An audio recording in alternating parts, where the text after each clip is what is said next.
ஒரு 18 வயசு கூட ஆகாத ஒரே ஒரு பொண்ணை 64 பேர் சேர்ந்து கடந்த ஒரு 5 வருஷமாக செக்ஷுவலி அப்யூஸ் பண்ணிட்டு இருந்திருக்கானுங்க. இது வந்து நேற்று தான் அந்த போலீஸ்ட்டு ரிப்போர்ட் ஆகிருக்கு. இன்றைக்கி வந்து நியூஸாக வந்திருக்கு. இந்த நியூஸை பற்றி தான் இன்றைக்கி ஃபுல்லாக நம்ம பார்க்க போகிறோம். இந்த சம்பவம்லாம் எங்கே நடக்குதுன்னு பார்த்தீங்கன்னா கேரளாவில் இருக்கிற ஒரு சின்ன டிஸ்ட்ரிக்ட் தான். அது வந்து பத்தனம்திட்டா அப்படிங்கிற ஒரு டிஸ்ட்ரிக்டில் கடந்த ஒரு 5 வருஷமாக அந்த பொண்ணோட கோச்சு, அந்த பொண்ணோட ஃபஸ்ட்டு அந்த பொண்ணோட கமிட்டான ஒரு பாய் ஃப்ரெண்டு, அதுக்கப்புறம் அந்த பொண்ணு ஒரு ஆத்லீட்டுங்கிறனால அந்த ஆத்லீட்ஸ் நிறைய பேர் அவளை வந்து அப்யூஸ் பண்ணியிருக்காங்க. அந்த பொண்ணை வந்து அப்யூஸ் பண்ணியிருக்காங்க. அதே மாதிரி நெய்பர்ஸ், பக்கத்தில் இருக்கிற நெய்பர்ஸ்க்குலாம் இந்த விஷயம் தெரிய போய் அவங்களும் வந்து நிறைய இந்த பொண்ணை வந்து அப்யூஸ் பண்ணியிருக்காங்க. இதெல்லாம் எதனால் நடக்குதுன்னா ஃபஸ்ட்டு அந்த பொண்ணு ஒரு பையனை நம்பி ப்ரைவேட்டாக டைம் ஸ்பெண்ட் பண்ணுறா. அந்த டைம் ஸ்பெண்ட் பண்ணுற கேப்பில் அவன் என்ன பண்ணிடுறான்னா அந்த பொண்ணோட ப்ரைவேட்டான ஒரு சில வீடியோஸ்லாம் வந்து அந்த பொண்ணோட அனுமதி இல்லாமல் திருட்டுத்தனமாக எடுத்துடுறான். அந்த திருட்டுத்தனமாக எடுத்த அந்த வீடியோஸ்லாம் வச்சு நிறைய பிளாக்மெயில் பண்ணி கடந்த ஒரு 5 வருஷமாக அந்த பொண்ணை வந்து ரொம்பவே மென்டல் டார்ச்சர் பண்ணியிருக்காங்க. அது மென்டல் டார்ச்சரில் சொல்கிறத விட அந்த பொண்ணை ஃபிசிக்கலி நிறைய அப்யூஸ் பண்ணியிருக்காங்க.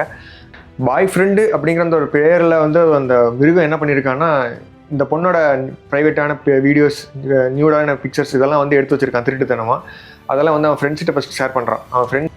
அவனோட ஃப்ரெண்ட்ஸ் தான் இவனுக்கு அப்புறம் வந்து அந்த பொண்ணை நிறையா ஃபிசிக்கலி அப்யூஸ் பண்ண ஆரம்பிக்கிறாங்க. அது அப்படியே ஸ்ப்ரெட் ஆகுது. அந்த கம்யூனிட்டியே வந்து வைடாகிட்டே போகுது.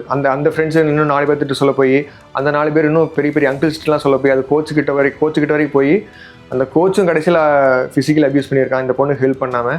எல்லாருமே சிச்சுவேஷன் யூஸ் பண்ணி தான் பார்த்துருக்கானுங்க. அந்த பொண்ணு பயந்துக்கிட்டு அந்த பிக்சர் வீடியோலாம் எடுத்து மிரட்டுறாங்கன்னு சொல்லி பயந்துட்டு வேறு வழியே இல்லாமல் 5 வருஷமாக இழுத்துட்டு இருந்திருக்கு. வேறு வெளியே யார்ட்டையுமே சொல்ல முடியாமல் இழுத்துட்டு இருந்திருக்கு. ஏன்னா இந்த பொண்ணுகிட்ட சொந்தமாக ஃபோனும் கிடையாது, எதுவுமே கிடையாது. அந்த பொண்ணோட அப்பாவோட ஃபோன் மட்டும் தான் அதை யூஸ் பண்ணிகிட்டு இருக்கோம். அந்த பொண்ணோட அப்பா ஃபோன் நம்பருக்கு கூட இந்த கிறுக்கனை என்ன பண்ணியிருக்கானுங்கன்னா அடிக்கடி கால் பண்ணுறதா இருக்கட்டும், இந்த மாதிரி வரியா அப்படின்னு சொல்லி கேட்குறதா இருக்கட்டும், ரொம்பவே மென்டல் டார்ச்சர் கொடுத்துருக்கானுங்க. அது வந்து அந்த ஃபோன் நம்பரை வந்து அந்த பொண்ணு நிறைய ஸ்டோர் வேறு பண்ணி வச்சிருக்கு. 40 பேரோட நம்பரை வந்து ஸ்டோர் பண்ணி வச்சுருக்கு.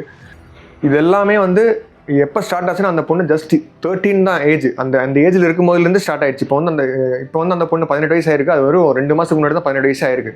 இந்த காலகட்டத்தில் வந்து அந்த பொண்ணை அப்யூஸ் பண்ண நிறைய பேர் வந்து மைனர் பசங்களும் நிறைய பேர் இருக்கானுங்க. அந்த பொண்ணோட சின்ன பசங்களும் நிறைய பேர் இருக்கானுங்க. அதனால அந்த பொண்ணு எந்த அளவுக்கு மன உளைச்சலாக இருக்குன்னு நினச்சி பாருங்கள். வெறும் 13-14 வயசு தான் இருக்குங்கும்போது அந்த பொண்ணுக்கு அந்தளவுக்கு ஒரு தைரியமும் வராது, அந்தளவுக்கு மெச்சூரிட்டியும் வராது. இந்த சுச்சுவேஷன் எப்படி ஹேண்டில் பண்ணுறது அப்படிங்கிறனால அதை தெளிவாக யூஸ் பண்ணியிருந்திருக்கானுங்க மொத்த பேர். அந்த கோச்சு உட்பட, அப்புறம் அந்த நெய்பர்ஸ் அங்கிள்ஸ், இந்த பூமர் அங்கிள்ஸ் அவனுங்க உட்பட, அப்புறம் மெயினாக அந்த பொண்ணோட பாய் ஃப்ரெண்டு, அவனோட ஃப்ரெண்ட்ஸ் தான் நிறைய பேர் இருக்கானுங்க. 40 பேர்கிட்ட வந்து யங்ஸ்டர்ஸ் தான் இருக்கானுங்க. அத்தனை பேர் அப்யூஸ் பண்ணவனுங்க. அப்யூஸ் பண்ணவன் வேற ஒரு கேஸில் செப்பரேட்டாக ஜெயிலில் வேறு இருக்கான். வேற ஒரு ரேப் கேஸில் ஜெயிலில் வேறு இருக்கான். அந்த அளவுக்கு ஒரு கிரிமினல் மைண்ட் இருக்கிற பசங்க தான் இந்த பொண்ணை வந்து நிறைய ஃபிசிக்கலி அப்யூஸ் பண்ணியிருக்கானுங்க. இந்த பொண்ணுக்கு இப்படி நடந்திருக்கு அப்படின்னு சொல்லி எப்படி வெளியே வந்துச்சுன்னா, ரேண்டமாக அந்த பொண்ணு படிக்கிற ஸ்கூலில் வந்து ஒரு அது என்ன சொல்கிறது, சைக்காலஜிஸ்ட் மாதிரி எடுத்துருந்துருக்காங்க கவுன்சிலிங். அப்படி ரேண்டமாக கவுன்சிலிங் எடுக்கும்போது அந்த பொண்ணு அந்த கவுன்சிலிங் டீம் கிட்ட சொல்லியிருக்கு, இந்த மாதிரி எனக்கு வந்து கடந்த 5 வருஷமாக என்னால் நிம்மதியாக தூங்கவும் முடியல, எதுவுமே பண்ண முடியல, ஏன்னா என்னை இந்த மாதிரி நிறைய பேர் அப்யூஸ் பண்ணிட்டு இருக்காங்க செக்ஷுவலி, எனக்கு எப்படியா இதுலேருந்து காப்பாற்றுக்குன்னு சொல்லி அந்த கவுன்சிலிங்கில் தான் அந்த பொண்ணு உடச்சி பேசியிருக்கு.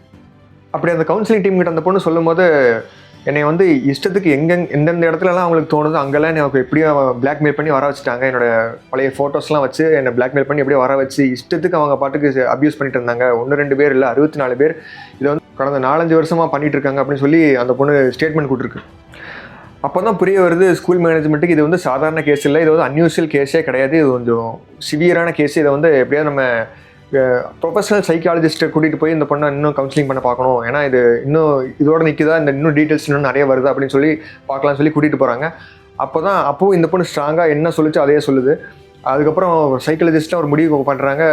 ஸ்ட்ரைட்டாக சில்ட்ரன் வெல்ஃபேர் கமிட்டின்னு ஒரு கமிட்டி இருக்குது அந்த கேரளாவில். அங்கே அவங்ககிட்ட கூட்டிகிட்டு போகிறாங்க. அவங்க தான் சில்ட்ரன் வெல்ஃபேர் கமிட்டி, CWC. அவங்க வந்து போலீஸ்க்கு ஒரு ப்ரெஷர் கொடுக்குறாங்க, எப்படியா அந்த 40 பேர்த்து மேலே சீக்கிரமாக போக்சோ சட்டத்தை இம்ப்ளிமெண்ட் பண்ணுங்கள், அவங்க மேலே எஃப்ஐஆர் போடுங்க, கேஸ் போடுங்கன்னு சொல்லி இன்ஸ்ட்ரக்ஷன் கொடுக்குறாங்க. உடனே போலீஸும் ஃபைல் பண்ணிடுறாங்க கேஸை. இமீடியட்டாக போலீஸும் வந்து அந்த பொண்ணோட கான்டாக்ட் லிஸ்ட்டில் இருக்கிற அந்த 40 பேர்த்த வந்து அவங்க எல்லாத்து மேலேயுமே போக்சோ பாயுது. அதே மாதிரி ஒரு 6 பேர்த்த அரெஸ்ட் பண்ணி உள்ளே வச்சிடுறாங்க. அதுக்கப்புறம் இன்னும் 5 பேர் மேலே கேஸை போட்டு அவங்கள அரெஸ்ட் பண்ணி வச்சுருக்காங்க. சும்மா 1-2 ஸ்டேஷன்லலாம் கம்ப்ளைண்ட் கொடுக்கல. அதாவது பார்த்தீங்கன்னா அங்கே இருக்கிற 10 ஸ்டேஷனுக்கு மேலே கம்ப்ளைண்ட் கொடுக்குறாங்க. ஏன்னா அங்கே அக்யூஸ்ட்லாம் வந்து ஏதோ எல்லாருமே ஒரே டிஸ்ட்ரிக்டில் மட்டும் கிடையாது, ஏன்னா சுற்றி வளைச்சிருக்கிறனால நிறைய போலீஸ் ஸ்டேஷனில் கம்ப்ளைண்ட் பண்ணுறாங்க. இந்த ஒரு பொண்ணால் வந்து அந்த ஒரு கேஸே வந்து ஃபயர் ஆகுது. இந்த கேஸ் வந்து அந்த ஸ்கூல்லையும் சரி, அந்த பத்திரம்திட்டா அதை அந்த சுற்று வட்டாரத்துலேயே வந்து செம ஹைப் ஆகுது, வேறு லெவலில் பேச்சு பொருள் ஆகுது. இன்றைக்கி ஃபுல்லாக லைவில் அதுதான் ஓடிட்டுருக்கு. கேரளா எந்த நியூஸ் சேனல் எடுத்திங்கன்னா அதுதான் ஹாட் டாப்பிக்காக போயிட்டுருக்கு. இதில் சோகமான விஷயம் என்னென்னு பார்த்தீங்கன்னா, அந்த பொண்ணு வேறு தலித் பொண்ணாக வேறு போயிடுச்சு. அதனால் வந்து இந்த பசங்கள்லாம் வந்து ஹையர் கம்யூனிட்டியை சேர்ந்த பசங்களாக போயிட்டாங்க. அதனால் வந்து அந்த பொண்ணு முடிஞ்ச அளவுக்கு இந்த பொண்ணை என்ன வேணால் பண்ணலாம் அப்படின்ற ஒரு மைண்ட் செட்டுக்கு வந்துட்டாங்க. அதனால் அந்த சுபின் அப்படிங்கிற ஒரு மெயினான அக்யூஸ் தான் அந்த பொண்ணோட ஃபஸ்ட்டு இந்த 13 வயசுலேருந்து அந்த பொண்ணை அபியூஸ் பண்ணிட்டு இருக்கான்னு சொன்னேன்ல, அதில் சுபின்ற ஒரு பையன் தான் மெயின் அக்யூஸ்டு. அந்த பையன் தான் வந்து இந்த பொண்ணை எப்போ கூப்பிட்டாலும் சரி அந்த பொண்ணை கூப்பிட்டு வச்சு அதுக்கப்புறம் ஃபிசிக்கலி அப்யூஸ் பண்ணுறதெல்லாம் வந்து வீடியோஸ் ஃபோட்டோஸ்லாம் எடுத்து வச்சு அந்த பொண்ணை மறுபடியும் பிளாக்மெயில் பண்ணிட்டு இருந்திருக்கான். அதை வந்து நிறைய பேருக்கு ஷேர் பண்ணி அந்த ஷேர் பண்ணி யார் பார்க்குறாங்களோ அவனோட ஃப்ரெண்ட்ஸ் எல்லாம் அவனோட சுற்றி இருக்கிற நெய்பர்ஸ்க்குலாம் அனுப்பிச்சு அந்த பொண்ணை அவங்களும் அப்யூஸ் பண்ணுற அளவுக்கு இன்ஃப்ளூயன்ஸ் பண்ணுறதே இவன் தான். அந்த சுபின் அப்படின்ற அந்த பையனுக்கு வந்து 24 வயசு ஆகுது. அதனால் டெஃபினட்டாக இவன் மேலே கண்டிப்பாக வேறு லெவலில் ஒரு ஆக்ஷன் எடுப்பாங்க. ஏன்னா மைனர் கிடையாது, இவன் கண்டிப்பாக தப்பிக்க முடியாது. அது நல்ல வேளை அண்ணா யூனிவர்சிட்டி மாதிரி இன்னும் எந்த ஒரு ஆக்ஷன் எடுக்காமலாம் இவங்க இல்லை. ஏன்னா சிவியராக அவனை அரெஸ்ட் பண்ணி உட்கார வச்சிட்டாங்க. ஏன்னா அந்த பையனுக்குலாம் வந்து எந்த மினிஸ்டரோட பேக்ரவுண்டும் இல்லைங்கிறனால பிடிச்சிட்டாங்களா என்னன்னு தெரியல. இதுவே மினிஸ்டரோட பையனாக இருந்தால் இந்த மாதிரி பிடிச்சிருப்பாங்களாங்கிற டவுட்டு தான்.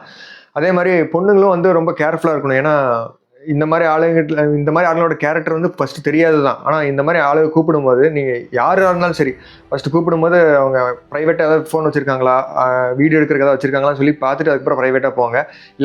இல்லைன்னா இந்த மாதிரி தான் மாட்டிட்டு சீரழியணும். ஏன்னா அந்த பொண்ணுக்கு வந்து அப்போ 13 வயசுக்குனால அந்த பொண்ணுக்கு அந்தளவுக்குலாம் எக்ஸ்பெக்ட் பண்ணவும் முடியாது. அந்தளவுக்கு அவங்களுக்கு வந்து சிந்திக்கிற திறன் கிடையாது. எனக்கு தெரிஞ்ச ஒரு 21 வரைக்குமே வந்து கேர்ள்ஸ்லாம் வந்து கொஞ்சம் கேர்ஃபுல்லாக தான் இருக்கணும். இந்த மாதிரி ஆளுகிட்ட எப்போ ப்ரைவேட்டாக கூப்பிட்டாலும் அதை வந்து நீங்கள் ஃபோன் வச்சுருக்கானா, வீடியோ எடுக்கிறானா, கேமராவில் வேறு ஏதாவது அவுட் சைட்லேருந்து ஃபோக்கஸ் ஆகுதா அப்படின்னு சொல்லி பார்த்துட்டு ஒரு செக் பண்ணிவிட்டு அதுக்கப்புறம் அவங்கள்ட்ட ப்ரைவேட்டாக இருக்கிறது வந்து தப்பு இல்லை. ஏன் சொல்கிறேன்னா இந்த கேஸில் வந்து எது ரீசன்னு பார்த்தீங்கன்னா, இத்தனை வருஷம் 5 வருஷமாக அந்த பொண்ணை வந்து மென்டல் டார்ச்சர் பண்ணி செக்ஷுவல் அபியூஸ் பண்ணதுக்கு ரீசன் என்னென்னா இவனுக்கு எடுத்த அந்த ஃபோட்டோவும் அந்த வீடியோவும் தான் காரணம். அதை வச்சு பிளாக்மெயில் பண்ண தான் காரணம். அதுதான் இங்கே கொண்டு வந்து விட்டுருக்கு இந்த பொண்ணை. பாவம் அந்த பொண்ணு அந்த ப்ரொஃபஷனல் சைக்காலஜிஸ்ட் கிட்ட வந்து சொல்லுது. என்ன சொல்லுதுன்னா, எனக்கு வந்து கடைசி 5-6 வருஷமாக சரியான தூக்கமே இல்லை, நிம்மதியே போச்சு, சூசைட் பண்ணலான்ற லெவலுக்குலாம் நான் திங்க் பண்ணிட்டு இருந்தேன், என்னை எப்படியாவது இதுலேருந்து காப்பாற்றுங்க அப்படின்னு சொன்ன அந்த ஒரு ஸ்டேட்மெண்ட்டில் இருக்குது. அதனால் டெஃபினட்டாக வந்து போலீஸ் எல்லாம் யாரெல்லாம் இந்த கேஸில் சம்மந்தப்பட்டிருக்காங்களோ எவனையுமே சும்மா ஓட போகிறதே கிடையாது. அதாவது இந்தியன் கான்ஸ்டிடியூஷனுக்குலாம் வந்து தலித்து பெரிய கேஸ்ட் இதெல்லாம் பார்க்க மாட்டாங்க.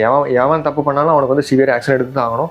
ஸோ இந்த பொண்ணோட கேஸில் வந்து சிவியராக மாட்டியிருக்கவும் செஞ்சுருக்காங்க. ஏன்னா அந்த பொண்ணோட நம்பருக்கு, அந்த பொண்ணோட அப்பாவோட நம்பருக்கு வந்து நிறைய மிஸ்டு கால்ஸு, டெக்ஸ்ட் மெசேஜஸ்ஸு, நீ இங்கே வா, நான் அங்கே வா அப்படிங்கலாம் அனுப்பிச்சிருக்கானுங்க. அதெல்லாம் வந்து ரெக்கார்டடாகவே இருக்குது. அதனால் வந்து யாருமே இந்த கேஸ்லாம் தப்பிக்க முடியாது. இன்னும் எனக்கு தெரிஞ்ச இந்த ஒரு வாரத்தில் இந்த கேஸ் வந்து இன்னும் வேறு ஒரு கட்டத்துக்கு போகுது. அது பொறுத்திருந்து பார்க்கலாம். நம்மளும் யூடியூப்பில் வந்துட்டு பெரிய பெரிய யூடியூப் இன்ஃப்ளூயன்சர்லாம் வந்து நிறைய இந்த மாதிரி கேஸை பற்றி பேசுகிறாங்க. ஆனால் வந்து இன்னுமே அந்த தப்பெல்லாம் நடந்துகிட்டே தான் இருக்குது. அது வந்து எப்போ முடியும்னு தெரில. இனிமேலாவது எந்த பொண்ணாக இருக்கட்டும், எந்த ஒரு ஏஜ் கேட்டகரியாக இருக்கட்டும், 13 இருந்தாலும் சரி, 33 இருந்தாலும் சரி, எல்லாருமே வந்து இப்போது உங்களுக்கு பிடிச்ச பையனோட நீங்கள் போகிறீங்கன்னா அது வந்து ரொம்ப நல்லவனாகவே இருந்துட்டு போகிறான். இதுக்கு முன்னாடி நல்லவனாகவே தெரிஞ்சவனாகவே இருந்துட்டு போகிறான். அவன் வந்து அவங்க கூட ப்ரைவேட்டாக டைம் ஸ்பெண்ட் பண்ணும்போது உங்கள் 2 பேர்த்த சுற்றி ஏதாவது கேமரா இருக்கா, இல்லை அந்த பையனோட பர்சனல் ஃபோனே வச்சு ஏதாவது வீடியோ எடுத்துகிட்டு இருக்கானா, ரெக்கார்ட் ஆகிட்டு இருக்கான்னு சொல்லி செக் பண்ணிவிட்டு அவங்களோட ப்ரைவேட்டாக இருக்கிற மாதிரி யோசிங்க. இதில் ஒரு ஆறுதலான விஷயம் என்னென்னா, ஆக்ஷன் எடுத்துட்டாங்க. அதே மாதிரி எஃப்ஐஆர்லாம் லீக் பண்ணல. அண்ணா யூனிவர்சிட்டியில் எப்படி லீக் பண்ணாங்களோ அந்த மாதிரி வந்து ரொம்ப கேர்லெஸ்ஸாக இல்லை, ரொம்ப லெத்தாஜிக்கெலாம் எதுவும் ஹேண்டில் பண்ணல. கரெக்டாக இப்போ வரைக்கும் போயிட்டுருக்கு. இன்னும் ஒரு வாரம் கழித்து இது ஒரு லெவலுக்கு வரும். அப்போ கண்டிப்பாக இந்த வீடியோவில் அதை பற்றியும் பேசலாம். இனி வர டேஸாவது அந்த பொண்ணுக்கு வந்து ஒரு பீஸ்ஃபுல்லான ஒரு டேஸாக இருக்கட்டும். இந்த வீடியோ பிடிச்சிருந்ததுன்னா லைக் பண்ணுங்கள். தேங்க்யூ ஆல் ஃபார் வாட்சிங்.